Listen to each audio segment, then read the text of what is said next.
Hola cuarto A, un abrazo muy fuerte, arriba los corazones. Vamos a dar aquí comienzo a una serie de vídeos cuya finalidad fundamental es hacer un repaso de la teoría y práctica del análisis sintáctico de la oración compuesta. Son varios vídeos, una parte de ellos de teoría y otra parte de ellos de práctica del análisis. Entiendo que para la mayoría de vosotros son vídeos muy recomendables y desde luego su visionado, atento visionado, debería ser inexcusable para todos aquellos que sacasteis una mala calificación en el apartado de análisis sintáctico de los ejercicios que en su momento hicimos. Así que ánimo y a por ello.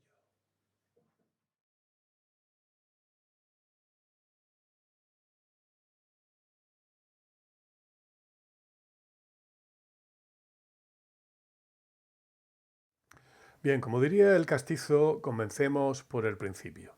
Estamos estudiando sintaxis. La sintaxis se ocupa del estudio de la frase, del análisis de las unidades lingüísticas dentro de una frase.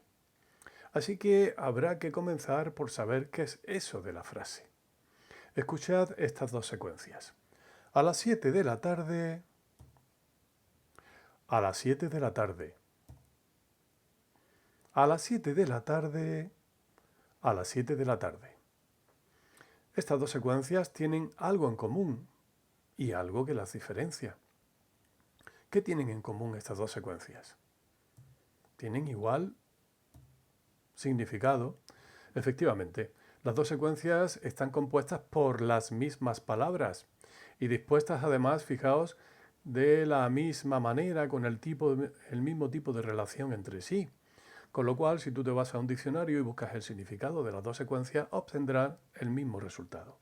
Sin embargo, estas dos secuencias no se comportan lingüísticamente de la misma manera, no tienen el mismo valor.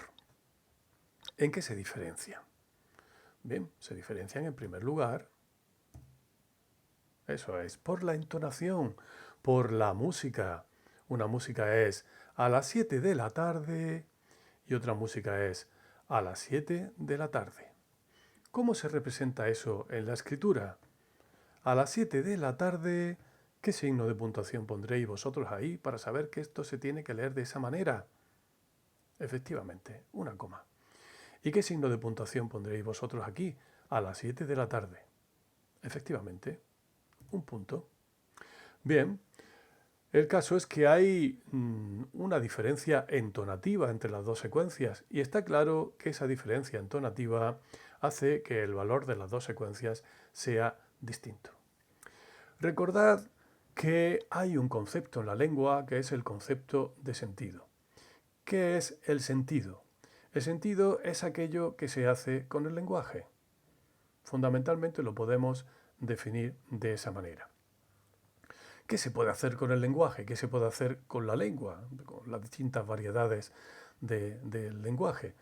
Pues se puede, por ejemplo, decir algo, pero también se puede preguntar a las 7 de la tarde. O también se puede asombrar uno, ¿verdad? A las 7 de la tarde. En fin, se pueden hacer muchas cosas. Cada una de estas cosas que se hacen es un sentido distinto que tienen las unidades lingüísticas en función del uso que hacemos de ellas para hacer algo. Bien, pues sucede que en estas dos unidades hay una diferencia de sentido. A las 7 de la tarde, a las 7 de la tarde. Fijaos, hay una de las secuencias que podemos decir que la percibimos como que ya se ha terminado de hacer, es decir, un acto de habla completo. El oyente no espera, al escuchar esa secuencia, no espera que se termine, porque ya la da por terminada. En cambio, otra de las secuencias, de estas secuencias, nos transmite la impresión de que aquello no está terminado todavía. no se ha terminado todavía de hablar, por así decirlo. Si se trata de decir algo, pues no se ha terminado todavía de decir aquello que se quería decir. Así que una secuencia se percibe como completa y otra secuencia se percibe como incompleta, desde el punto de vista del sentido. Es decir, una secuencia tiene un sentido incompleto, todavía no se ha terminado de decir todo lo que se quería decir, y otra secuencia tiene un sentido ya completo. ¿Por qué? Porque se ha terminado de hacer del todo. Es una secuencia lingüística que ya se ha completado y así lo percibe el oyente. Bien, pues ¿cuál de las dos pensáis vosotros que tiene un sentido completo, que es una secuencia lingüística que ya se ha terminado del todo, que el oyente no está esperando a que se termine? Pues sí, yo creo que estamos de acuerdo con que esa secuencia lingüística que tiene un sentido completo es esta de a las 7 de la tarde, una entonación determinada que se representa con un punto. Hay que recordar que el signo de puntuación punto puede ir acompañado de otros signos, como por ejemplo el signo de interrogación colocado sobre el punto, que daría una entonación del tipo a las 7 de la tarde. Pero fijaos que aunque la entonación ha cambiado, también seguimos teniendo la sensación de que en este caso la pregunta ya se ha hecho del todo. O si le ponemos un signo de exclamación al punto y decimos a las 7 de la tarde, también tenemos la sensación de que se ha terminado de exclamar ya del todo. Es decir, hay un tipo de entonación que tiene distintas variantes de pregunta, de asombro, etcétera, etcétera, pero que todas ellas tienen en común que cuando son percibidas por el oyente, aquello se percibe como una unidad lingüística completa, que ya se ha terminado de hacer, que tiene un sentido completo. Pues justamente esto es a lo que llamamos frase. Y justamente esto, una unidad completa, desde el punto de vista lingüístico, en cuanto al sentido, una unidad con sentido completo, es lo que nosotros analizamos cuando estamos analizando la sintaxis. Y por ejemplo, observaremos que unidades del tipo a las 7 de la tarde formarán parte, si se dicen de esa manera, son unidades que van a formar parte de una unidad superior que recibirá el nombre de frase. Pero esto de aquí con esa entonación no es una frase. Mientras que esto de aquí con esta entonación sí que es una frase. Bien, pues la frase es por lo tanto la unidad lingüística que tiene un sentido completo, se caracteriza por una entonación determinada que nosotros representamos en la escritura mediante el signo de puntuación punto. La frase es el objeto del análisis sintáctico.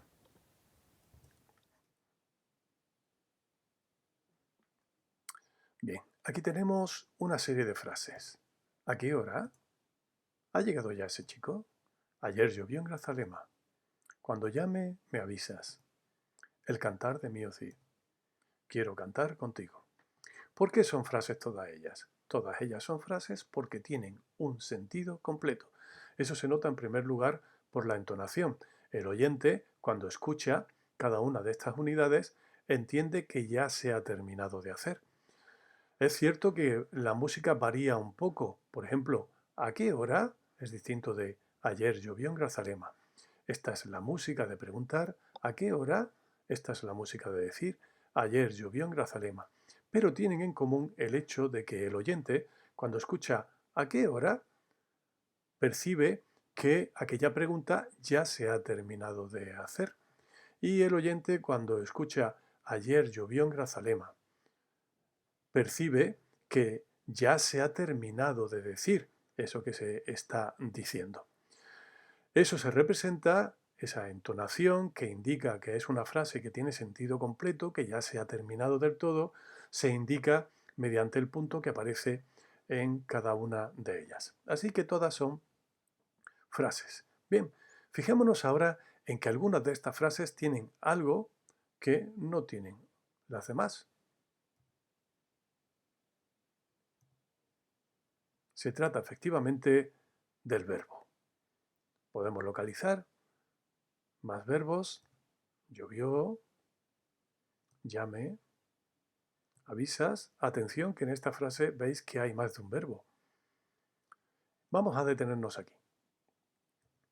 Podemos decir ya que todas estas frases son oraciones, pero no oraciones en el sentido religioso de rezo, sino oraciones gramaticales. ¿Qué son las oraciones gramaticales?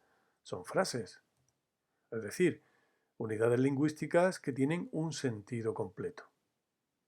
Pero además tienen uno o más verbos, efectivamente. Bien, y alguien dirá, entonces el cantar de Mio Cid es también una oración, puesto que es una frase y tiene un verbo. Pues no, porque la condición que ponemos es que ese verbo sea un verbo en forma personal. La frase, para ser una oración, tiene que tener, cuando menos, un verbo en forma personal. Si el único verbo que tiene es un verbo en forma no personal, eso no será una oración. ¿De acuerdo? Así que esto no es una oración. Nos vamos a la otra frase, quiero cantar contigo. Observad que aquí está otra vez el verbo cantar, pero además tenemos quiero. Quiero si es una forma personal del verbo, por lo tanto, esto es una oración gramatical. Bien, por si alguien no lo recordaba, las formas no personales del verbo son el infinitivo, como cantar, el participio, cantado, cantada, etc., y el gerundio, cantando. En todos estos casos no tenemos información acerca de la persona gramatical ni del tiempo verbal. No podemos yo cantar, tú cantar, el cantar, no concuerda con ninguna persona y es algo semejante a lo que sucede con el participio y con el gerundio. Bueno, esto era un pequeño inciso, no nos despistemos. El caso es que llamamos oraciones gramaticales a aquellas frases, es decir, unidades lingüísticas con un sentido completo, que tienen uno o más verbos en forma personal. Nos detenemos un poco acerca de qué quiere decir esto de que tengan uno o más verbos en forma personal. Bueno, pues esto tiene su importancia.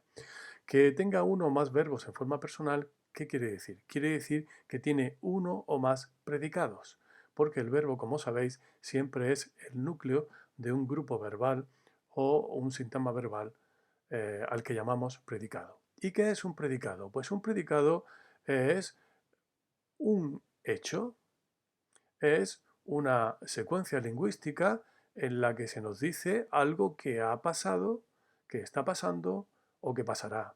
Algo que sucede, como hemos dicho, un hecho, un hecho. Así que en esta oración se nos presenta un hecho, aunque sea en forma de pregunta, que es la llegada de ese chico. En esta se nos presenta un hecho, aunque en forma de decir, que es la lluvia en Grazalema. Aquí hay dos hechos, la llamada de alguien y tu aviso. Y aquí hay al menos un hecho, que es el que yo quiero algo. En cambio, en el Cantar de Mio Cid no hay ningún hecho, en el sentido de que aquí no se nos dice que esté pasando, que vaya a pasar o que haya pasado nada. El Cantar de Mio Cid. Oye, ¿qué está pasando? ¿Qué va a pasar o qué ha pasado? El Cantar de Mio Cid. No. En cambio, si yo pregunto, oye, ¿qué es lo que está pasando? Pues pasa que quiero cantar contigo. ¿Eh? Así que es importante señalar esto. Las oraciones gramaticales, perdón, nos informan sobre un hecho, un suceso, algo que ha pasado, que está pasando o que pasará. Recordar lo que ya sería un contenido más propio de este curso cuarto de la ESO. Observamos. Aquí obviamente hay una oración, está enferma. ¿Por qué? Porque hay un núcleo verbal, hay un verbo en forma personal. Lo hemos representado también su entonación con un punto. Fijaos, decimos está enferma. Atención a esto porque es importante. Tiene que tener un punto que es lo que representa el punto. Nada de pausas, no estamos hablando aquí de pausas. El punto representa siempre una entonación que indica que aquello se ha terminado ya como unidad lingüística.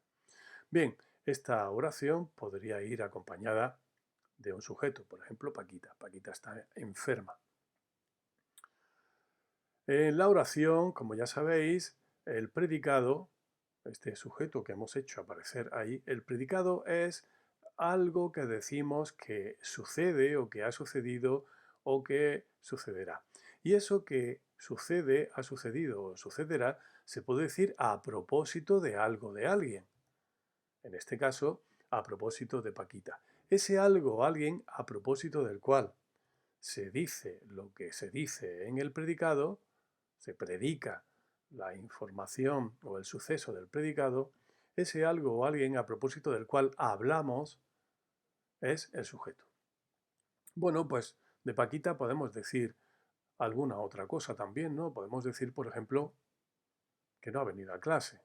Esa predicación tiene que tener necesariamente, si se trata de una predicación, si se trata de un predicado, un núcleo verbal. Y todo el conjunto, sujeto y predicado, es lo que constituye la oración. Ya hemos visto que el sujeto puede o no aparecer, ¿eh? El sujeto no es fundamental para aquella oración. Lo fundamental para aquella oración es el verbo en forma personal y por lo tanto el predicado al que ese verbo da lugar. Bueno, seguimos con Paquita. Paquita está enferma, pero observad, aquí ya no hemos puesto un punto, hemos puesto una coma. Luego nuestro oyente, cuando estemos hablando con él, lo que va a entender es, Paquita está enferma. Claro, esa entonación está indicando que esa unidad lingüística no ha terminado todavía. Aún no tenemos una oración completa. Aún no hay oración completa. Vamos a completarla. Paquita está enferma y ahora atención, la entonación no ha venido a clase. Así que nuestra oración ahora es Paquita está enferma, no ha venido a clase. Esa es la oración completa. Paquita está enferma, no ha venido a clase. Es una oración que, observad, ya tiene dos verbos, porque lo que hay son dos predicados. Lo que hemos hecho ha sido coger lo que decíamos en una oración independiente, coger lo que decíamos en otra oración independiente y unirlos en una oración más amplia, en la cual cada uno de ellos, cada uno de estos predicados, ha perdido su independencia. Ya no son oraciones. No son oraciones porque han perdido su independencia.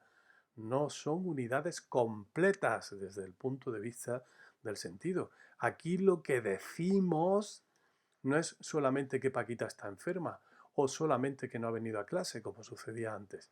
Lo que decimos es, Paquita está enferma, no ha venido a clase. ¿De acuerdo? Seguimos con Paquita. Podríamos decir, Paquita está enferma, lo dejamos así incompleto, y no ha venido a clase. Observad que aquí hemos indicado que esta secuencia estaba incompleta solamente con la entonación que representamos con la coma. La coma es simplemente un signo que indica una entonación. Paquita está enferma, no ha venido a clase. Bien, pues aquí lo que hemos hecho es, en vez de utilizar solamente la entonación, hemos reforzado la relación, vamos a utilizar la expresión hemos reforzado o hemos aclarado, quizás sería mejor decir, hemos aclarado la relación entre las dos predicaciones que hacemos, entre las dos cosas que decimos a propósito de Paquita, la hemos aclarado con un nexo.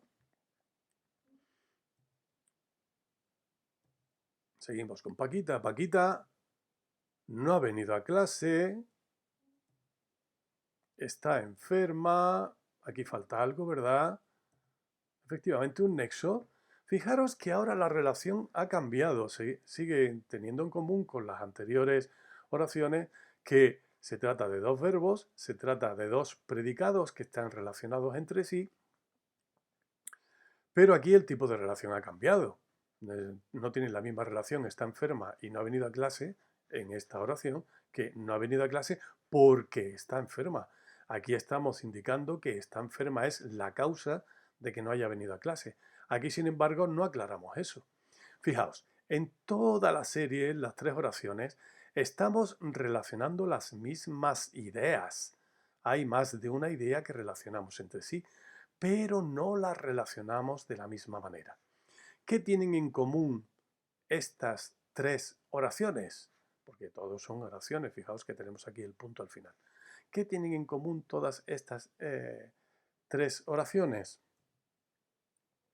Bueno, pensamos un poquito y llegamos a alguna conclusión.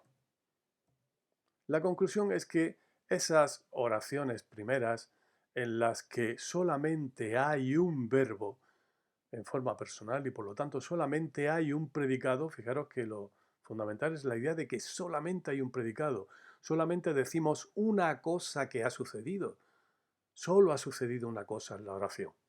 Pues esas oraciones en las que solo ha sucedido una cosa, en la que hay solamente un predicado, son oraciones simples. Y estas otras oraciones en las que ha sucedido más de una cosa, en esta oración ha sucedido que está enferma y que no ha venido a clase. Y en esta también, que está enferma, no ha venido a clase. Y no ha venido a clase, está enferma. Suceden, en cada una de ellas, suceden dos cosas. Hay dos predicados.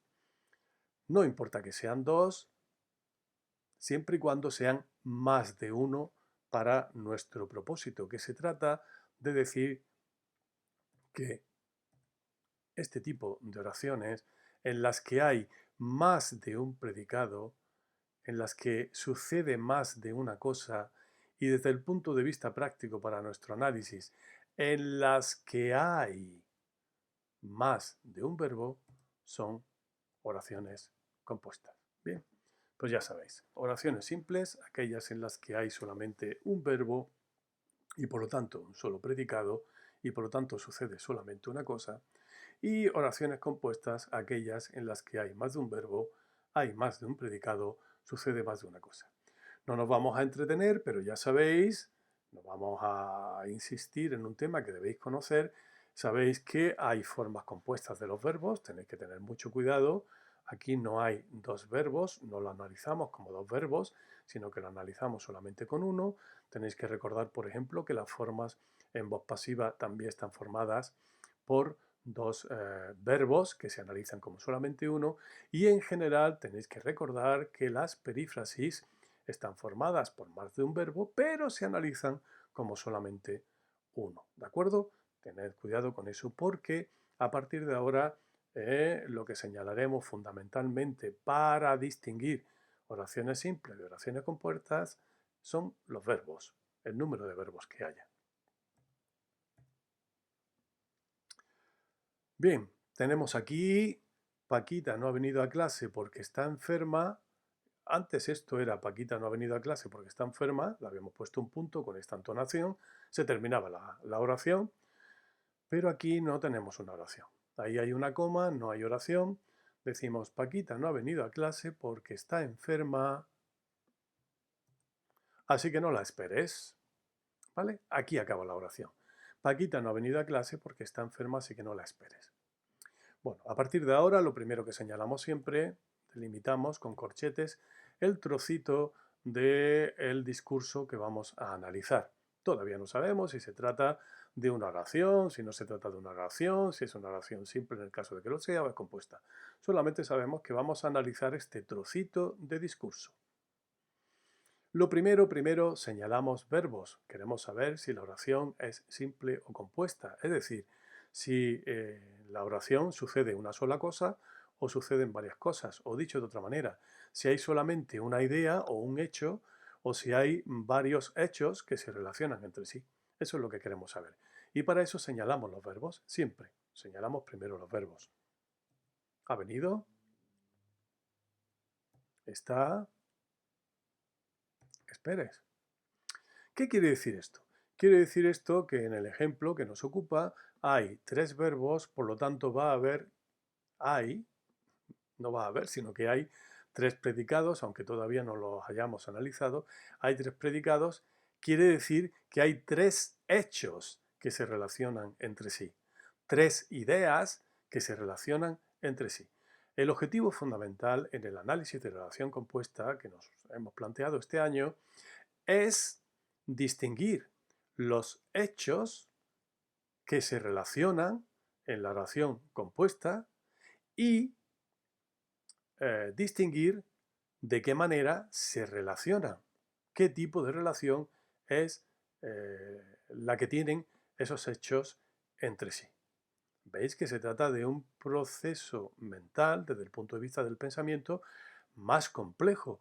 Por eso en algunos manuales la oración compuesta se llama también oración compleja, porque lo que estamos haciendo es, desde un punto de vista mental, vamos a decirlo así, racional, estamos relacionando hechos, no simplemente enumerando los hechos, sino relacionándolos, integrándolos en una idea superior que es la oración compuesta. Bueno, tenemos aquí un nexo que nos va a servir, como ya sabéis, para limitar cada una de esas predicaciones. Y aquí tenemos otro nexo. Utilizamos el paréntesis para indicar las predicaciones que en este caso Paquita no ha venido a clase, tiene sujeto, y en este caso no tiene sujeto, pero no tiene sujeto porque el sujeto ya ha aparecido aquí, ¿vale? Paquita. Aquí diremos que el sujeto está omitido, pero ese sujeto omitido no es él o ella, ¿no? El sujeto omitido es Paquita, que está en esta predicación que hemos hecho a propósito también de Paquita, ¿verdad? Aquí sí incluimos el sujeto de la predicación.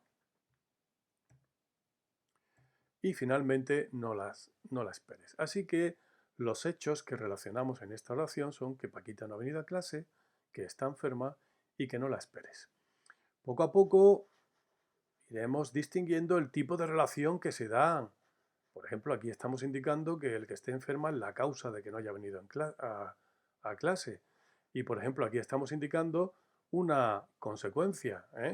Como está enferma, pues no la esperes. Esta es la consecuencia de que tú no la esperes, de que esté enferma, perdón. No la esperes es la consecuencia, el que no tengas que esperarla es la consecuencia de que está enferma. Está enferma, así que en consecuencia no la esperes. Bien. Numeramos y esos números van a ser como el nombre propio que nos va a permitir hablar de una proposición u de otra. El número 1 no indica en absoluto que sea la proposición principal, la más importante, no. Y el número 2 y el número 3 tampoco indican nada más que un número que va a servir para que nosotros podamos hablar de una y de otra sin que eh, sin que necesariamente tengamos que escribirlo, siempre cada vez que estemos hablando de ello, ¿verdad? Bueno, cada uno de estos hechos, cada una de estas predicaciones, que fijaos, pueden llevar o no sujeto, cada una de estas predicaciones, que originariamente podían haber sido una oración, es decir, que si le damos la entonación adecuada se convertirían en oraciones, en algunos casos a lo mejor cambiando el verbo.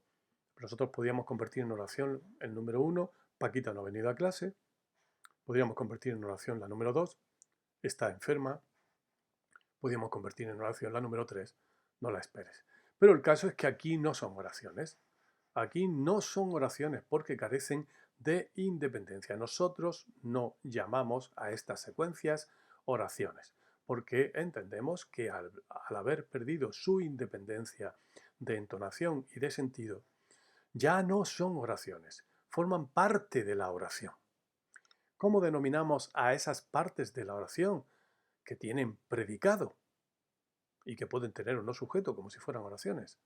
Pues ya lo sabéis, las llamamos proposiciones. Y el objetivo fundamental de nuestro análisis sintáctico de las oraciones compuestas va a ser justamente eso. 1. Distinguir las proposiciones que se relacionan. Y 2. Decir qué tipo de relación se establece entre ellas. Fijaos que al hacer esto lo que estamos diciendo es qué hechos se relacionan en esta oración y de qué manera lo hacen, cosa que creo yo, que no me negaréis, es bastante interesante, iba a decir importante, que también, bastante interesante desde el punto de vista de la comprensión de los textos. Concluyamos este vídeo, este primer vídeo de repaso de la sintaxis de la oración compuesta que tenía por objetivo ayudaros a distinguir claramente las nociones de frase, oración y preposición, que como habéis visto están relacionadas entre sí, pero que hacen referencia a realidades o unidades sintácticas distintas. Bien, definamos entonces. Y para ello contamos con la colaboración de un personaje especialmente interesado en este tipo de cuestiones. Helo aquí. Bienvenido. ¿Nos das la definición, por favor? ¿Qué son las preposiciones? Las preposiciones son cada uno de los predicados, es decir, todas ellas tienen que tener un núcleo verbal, con sus respectivos sujetos, si los tuvieran. Ya sabéis que las preposiciones, al igual que las oraciones, no necesariamente llevan un sujeto expreso e incluso algunas de ellas podrían ser impersonales, carecer de sujeto, que en conjunto constituyen todas ellas una oración compuesta. Las preposiciones son cada uno de los predicados con sus respectivos sujetos si los tuvieran, que en conjunto constituyen una oración compuesta. ¿Ven? Estupenda definición que además rima.